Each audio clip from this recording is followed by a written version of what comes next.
In today's episode of Europa Universalis 5, I'll be playing as Castile in a semi-tutorial series. In my opinion, this country is one of the best choices for beginners. Still, I often see comments from people saying they managed to collapse while playing as Castile. So I'll show you how not to cause rebellions and how to win your first war against Morocco. Which isn't easy because even though Morocco has smaller armies, a large part of their forces are cavalry, and cavalry simply dominates in this game. I'll also try to form a union over Portugal and maintain it and build a very stable alliance with France, and we'll consider a few possible locations for a new capital of Castile. Of course, playing Castile depends a lot on dynamic historical events, and Castile has a ton of them. That's why my gameplay in this tutorial might differ slightly from yours, but that's what the comments are for. Ask questions and I'll try to answer them. So, welcome Imperialists, Lucas here, who first of all has an offer for you from ENEBA related to Black Friday. This monitor is up for grabs, results announced on December 4th. To have a chance to win this monitor, you need to follow the link in the video description and pinned comment and complete the listed actions to enter the giveaway. The more actions you complete, the higher your chances of winning. I've also added a new discount code in the description, which stacks with ongoing promotions. To make it work, you must use my link. And if after watching this video you decide you'd like to buy Europa Universalis 5, I encourage you to use my link. That way, you'll also support my channel. Castile is ruled by King Alfonso XI, the Avenger. His stats are quite decent, to be honest. Castile, on the other hand, has some very nice starting developments that will serve the country's power right from the beginning of the campaign. Faster prosperity simply means faster population growth. High army morale will make my early wars easier. A stronger navy starting from the second era, and naval presence, which is super important for maritime nations like Castile. But more importantly, cultural traditions and prestige are increased. As well as many other unique advancements focused on colonization, Castile is simply perfect for that. Another great feature is the unique forms of government available only to Castile, each of which essentially increases crown control. There's also a special law that boosts wool production and tax efficiency, as well as the overall tax income from the nobility, and a few privileges for the estates that other nations don't have either. I'll be running this campaign with standard settings, without Iron Man mode, because from time to time I'll be testing different things, like relocating the capital, which requires reloading the game. Flavor settings will remain basically the same as usual, meaning I can form any nation and Byzantium will have its one true name. Let's begin. Castile is definitely a wealthy country with several well-developed locations. It also has a strong army, which I'll want to use as soon as possible, because later the plague will hit and that army won't be as powerful anymore. And it starts with a huge number of forts, most of which I'll delete soon, because they drain the budget like crazy. I've left about these many, maybe not perfect, but enough for now. I'm also deleting the infantry, because it's useless. As for the council, I'll perform two starting actions: legitimacy and stability investment. In both cases, the best choice will be a military advisor, and I actually have a few of those. Although this one will probably be leading my armies instead. Remember that assigning an advisor from the right social estate also increases his effectiveness. Another strong advantage of Castile is its unique laws, administrative, wool production or power distribution within the kingdom. Unfortunately, Castile also has several quite serious problems. Mainly, these are very unpleasant privileges that significantly increase the decentralization of the country, and in fact, Castile has as many as 3 of this type of privilege. However, at the beginning, I'm taking away only the burgher's privilege. It costs very few stability points, and in a moment, I'll grant them a few additional privileges. First, urban development, because development over time simply pays off and pushes Castile toward innovation. Treasury rights, which increases tax efficiency for almost everyone and again pushes Castile in the direction of innovation. However, granting both of these privileges will soon anger the nobility, and that could lead to a rebellion. That's why the third privilege must go to them. At the start, I'll give them the naval privilege to already push Castile in that direction. The nobility's satisfaction is above 50%, so there won't be any unwanted rebellions. As soon as I improve Castilian crown power, I'll add a few more privileges, but I'll show that at the right moment. Compared to the versions I played before, my first Castile attempt, Castile now has a large number of cities and towns, and I want to make use of that during my campaign and the coming plague. I'm setting trade to automatic for now. It works best at the start, and later I'll manage it manually, of course. Research. Here, first I'll go for literacy skills, then institution introduction, and finally increasing the number of RGOs. Next, I'll set rival. rivals. At the start, I'll have Navarra, Aragon, and that's it, I've already used up my limit. Practically from the very beginning, I'll start improving relations with France, aiming for the fastest possible alliance with them. Portugal will soon rival me anyway, so I don't care. This time, I'll move my capital only after the plague. That's why for now, I'll still develop this region. Yes, I know it's not the most profitable choice, but honestly, I have a plan regarding the plague that I want to test to see how many people survive. And honestly, I'll be spending my money on quite a few things. First, I'm maxing out the number of marketplaces. Castile has a lot of resources it can trade. In the silver provinces, I'll expand the mines. Then I'll develop almost all RGOs with wood and stone, because that will let me build structures more cheaply. But essentially, every RGO in this game brings income. Next, cavalry will come in handy. Then I'll go into other towns in the region and add single burger buildings, the most profitable ones. And later, in either Toledo or Seville, I can expand the scriptoria. One of these cities is enough. Let's not overdo it. In Toledo though, I'll build markets. And basically, that's where all my money went. Also, let me know if you'd like me to show these opening moves for all the countries I'll be playing, or not. And now I can finally unpause. I'll just add one more piece of information. Paradox in patch 1.3 introduced a speed up for this game. You only need to enable that option, and then at speed 5 it works incredibly well. You'll just experience gigantic FPS drops while speed 4 behaves like the old speed 5. I am mothballing the Castilian fleet. I'm also lowering fort maintenance. On the other hand, I'm increasing spending on legitimacy. Although, okay, I must admit, it's not as cost effective as I thought, because unlike the version I played before, here it's a maximum of 10% crown power, whereas earlier it was 50%. I'm also raising my stability spending, so it grows very quickly. And then, I might forget to show you this, once I reach maximum legitimacy, I'll also raise my stability spending to the maximum. I set taxes for the estates to maximum, and I also increase minting to the maximum. Well, who would have expected that? The 100 Years' War? I totally don't care. And the first unique event for Castile, which massively increases local noble power and local clergy power for every location that produces wool. But I still think it's worth doing because the alternative would hurt my economy a lot, minus 50% to wool production for 100 years. Then I'd have to import all the wool from England.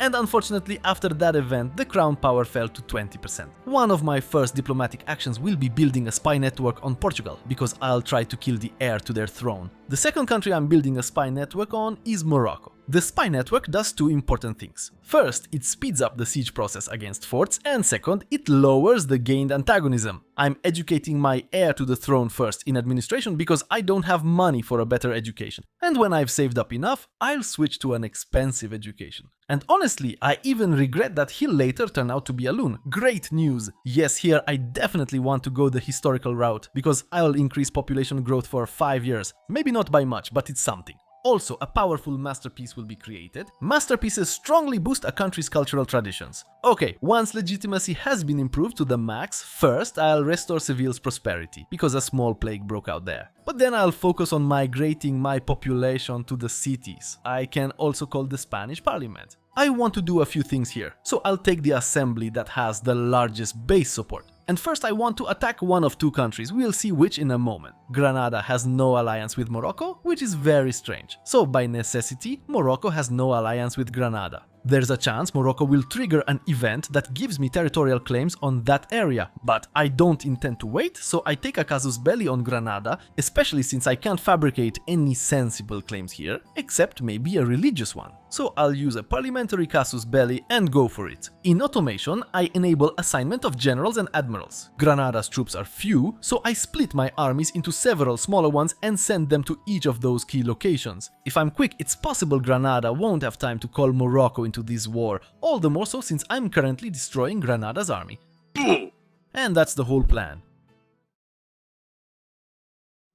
That will prolong this war a bit, but maybe that's good. I'll still manage to establish some kind of foothold in Morocco, and that's the hardest part. So after taking Granada, I send my army to occupy all the Moroccan provinces. I called the fleet back, but its repair will take a while. And actually, now that I think about it, it turned out very well. Morocco had no chance to recover after the previous war, and Louis' recovery takes about 10 years, so the Moroccan army is weaker by about 5,000 levies. I also expanded the fleet, 4 transport ships and 4 galleys. Together with levies, I can transport 4,000 troops. Very nice. Because thanks to that, I can transport 20,000 troops at once. And here some of you write that your armies get diseases. Yes, that's possible when you land. It's caused by attrition and lack of food. And the Renaissance era has arrived. I'll go down the administrative path because that unlocks the Deus Vult Casus Belli, and it will be very useful for Castile. Most of my conquests will be simply countries of another faith. And I plan to use the parliament for other things. And as soon as I landed in Morocco, a union happened for me through marriage between my king and the queen, who now also became the queen of Portugal. And as I look, my heir will inherit both countries. And look, it's not my fault. My spies no longer have to do anything.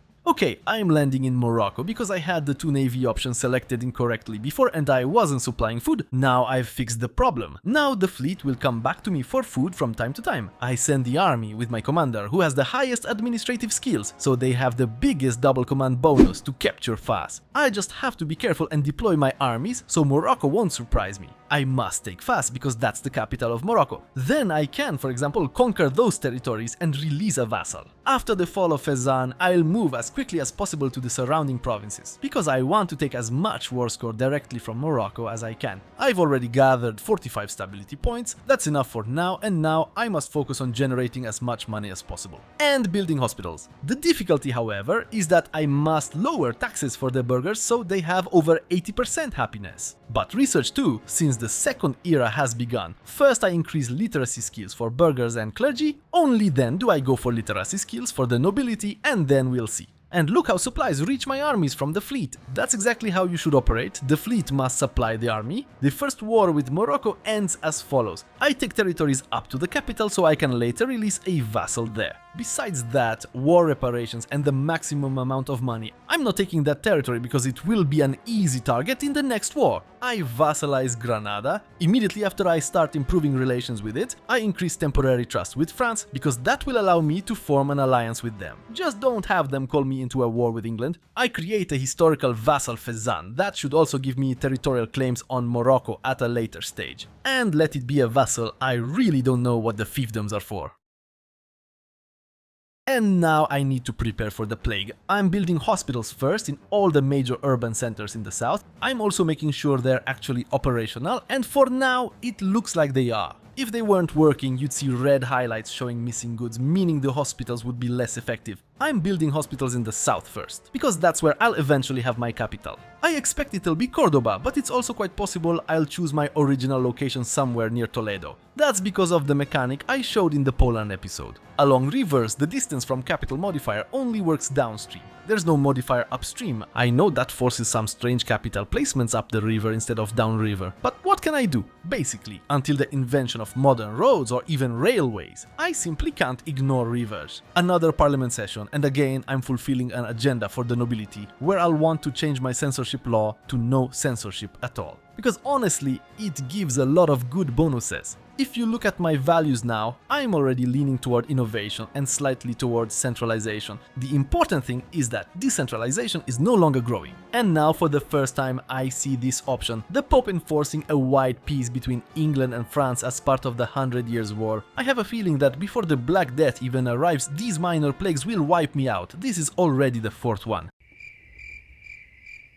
I think I just got proof that Google is listening to me. Anyway, here I want to run a test to maximize my efforts against the plague versus doing the bare minimum. The first approach will cost me around 40 stability points and the support of the burgher estate. In the second approach, I'll just take the standard measures, isolation of the sick and nothing more. In both runs, I'll have all hospitals built since I've just finished constructing them. The plague has arrived, time to test. Wow, it started in two places at once. In the first approach, I'll use the city isolation option. It's insanely expensive and requires 75% burger satisfaction. It also gives a lot of other penalties, but in return, if I understand correctly, you gain 80% plague resistance. Then I'll also add segregation, which grants 15% resistance to all diseases. I'll also hide the king, so he doesn't die, he's actually quite good. And now I'm waiting for the city isolation condition to be fulfilled. That happens less than half a year later, and now I can finally raise taxes for the burghers. In both approaches, I'll also use recovery effort to preserve prosperity and always maintain that extra population growth. Yes, I know it's annoying, but it's really worth counteracting it. Prosperity is the stat that most strongly affects population growth. Them.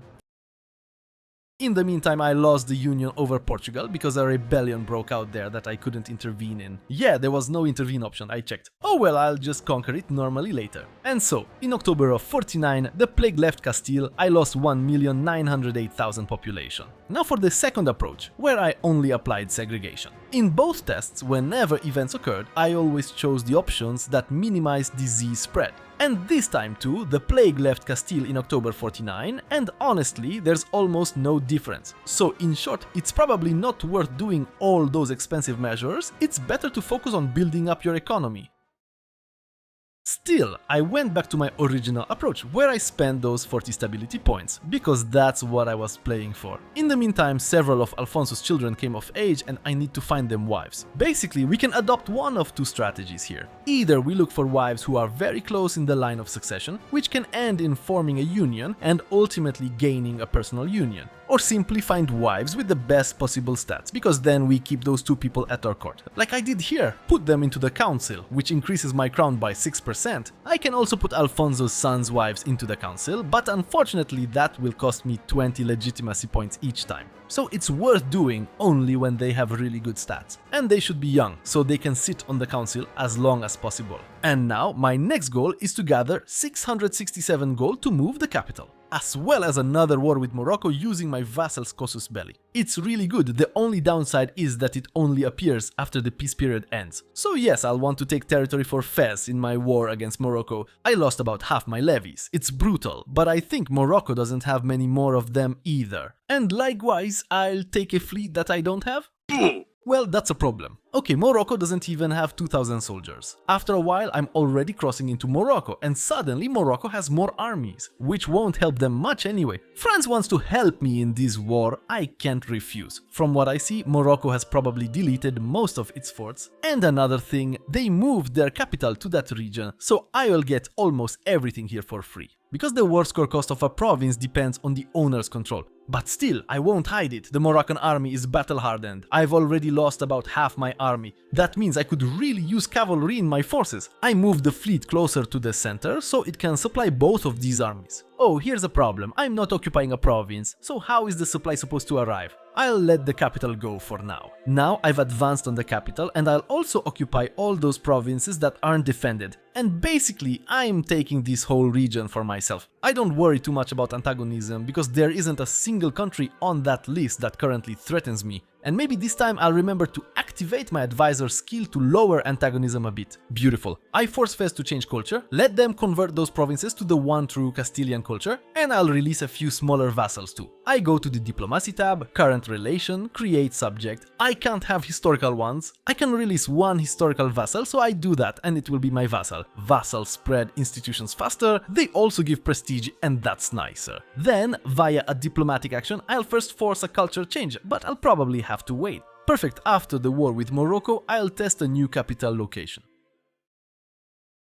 I have quite a few potential candidates. Here's what the proximity looks like for the current capital. Now I'm moving the capital to Cordoba and it looks quite okay. I really like this coastline. The downside of course is that 2/3 of Castile are outside my control. The capital in Lugo, that's not a good idea. The capital in Tomelloso looks quite interesting, because it really gives the best river expansion effect here. And this test location in Casola also looks very good, especially since it covers 2 rivers, but maybe over time it will turn out to be a better location than the one I'll ultimately move to, Cordoba. Because I'm ultimately choosing this location for one reason, there's a silver mine here, and I'll have excellent access to it. And you, which location would you choose? Right after that, I summon the parliament and change a very important law. This unique administrative system for Castile, which reduces the cost of integrating provinces and the cost of proximity. But we've got something much better here, something that will develop Castile's development for decades, positively affecting wealth. I divided the newly conquered territories in Morocco into 3 vassals and changed the culture for each of them, because it's much easier to convert to religion, so let them handle the cultural conversion for me. Yes, for now they're all disloyal, but that's why I'm improving relations, it'll change over time, and I'm also changing the culture in Granada. In the Burgos market, I need a bit more trade throughput, because I want to export wood from there to Seville, since there's simply not enough wood here. The two provinces I have here I'm integrating, I won't hand them over to any vassal, and beautifully, after a moment, my vassals are becoming more and more loyal, which means they're finally starting to pay me some tribute. During the next parliament session, I'll do something that should interest you. Look, at this moment, the cost of revoking this privilege is lower, just like I said, not 40 stability anymore, but 24, and we can reduce it even further. All I need to do is ask for crown support, which increases my authority by 50%, and revoking that privilege now costs only 18 points. And in exchange for that privilege, I'll give this one, which increases promotion speed. And to the nobility, I'll grant the privilege that increases cultural influence by 20%, because the higher the cultural influence, the faster I can annex my vassals in the future. I'm continuing my research in the direction of religious wars, but also urban development and inquisitorial laws. And I also need to improve my recruitment law. I'll still need more levies, so I'm taking peasant levies. Reducing the cost of proximity, that's a must-have, every 1% matters. And now my advisors will handle the process of moving population from the north to the south of the country. First to the location with the silver mine. It's important to set one advisor to expel and the other to migrate to the chosen location. Oh, I really messed that up. After the plague, I had a lot of settlements to build. And it's worth building them. They increase population growth by 1%, while most locations barely have 0.5%. Castile has a bigger problem with this than Poland. My advisor will now also work towards centralization up to 28%. And I think something just got released up here. When it comes to building the economy, at this point I'm developing only two major cities, Seville and Cordoba. In Cordoba, I've already fully upgraded wool production, because look, every single level here gives me 1.27 income. Maybe not a lot, but still something. Very often, I also select the entire market and just do mass RGO spamming. During the next parliament, I changed the law toward a cultural core to strengthen innovation. This will also push me strongly towards centralization. Most likely, I will later restore the original court, because it reduces proximity costs from the capital by 10%, which is quite significant. But first, I want to lean as much as possible towards centralization. Perfect! France has called me into the second phase of the 100 Years' War. That's good, because I'll now gain a lot of favor points with France, which I'll later use in a war against Portugal, Aragon or Navarre. Around Cordoba, in the provinces that have olives, I am building cities. Olives seem like a weak resource, so I can afford to reduce their amount. I'm also constructing a lot of lumber camps because I'm running out of wood in the Seville market. And badly. It's the only material that doesn't reduce the cost of constructing new cities. Wow, for 10 years. Alright, I can't pass that up. I just need to shift values toward innovation because it gives a massive monthly boost. In the capital, I'm finally rebuilding the palace and also constructing a sergeantry. Look how Constantina started making me money, 14 gold in pure income, but I didn't have a road here. How is that even possible? That's why the road was important, because I wanted to build a bridge here, which further reduces proximity costs. I'm also developing better levy technology, and in my next parliament session, I request a casus belli against Navarre. And right after that, I attack Navarre. Wow, Portugal is so poor it doesn't even have a single fortress. That actually works out well, because I plan to attack that country quickly and I think I'll manage it. With one army, I plan to keep Navarre under pressure for now. I'll keep it somewhere nearby and attack any army that tries to leave. And with the second army, I'm marching into Portugal and occupying every provincial capital. Okay, now I see Portuguese provinces are extremely expensive. That's because I didn't attack this country separately. So I'll just cancel their alliance with Aragon and nothing more. Because I'll attack that country again in a few years, exactly 4. And after a short while, I vassalize Navarre. And I do it deliberately, because look, creating a vassal costs 50% less antagonism. I just have to remember to use diplomatic relations for that. Then wait for the monthly tick. Has anyone tested this mechanic? Because seriously, 41% less antagonism, I get the same amount, but the number doubled. Never mind. I conquer Navarre and immediately start improving relations with them. I'm earning quite a lot already, so now I'll start building bailiffs. These are special buildings available in the military sector that provide a 20% control source. However, they have a big downside. They increase the local power of the nobility by 100%, so you have to build them very carefully. And you can only construct them in rural locations. For example, I built one bailiff in the region where I have a silver mine. This way, I started earning more. Unfortunately, the tax-based map works a bit poorly,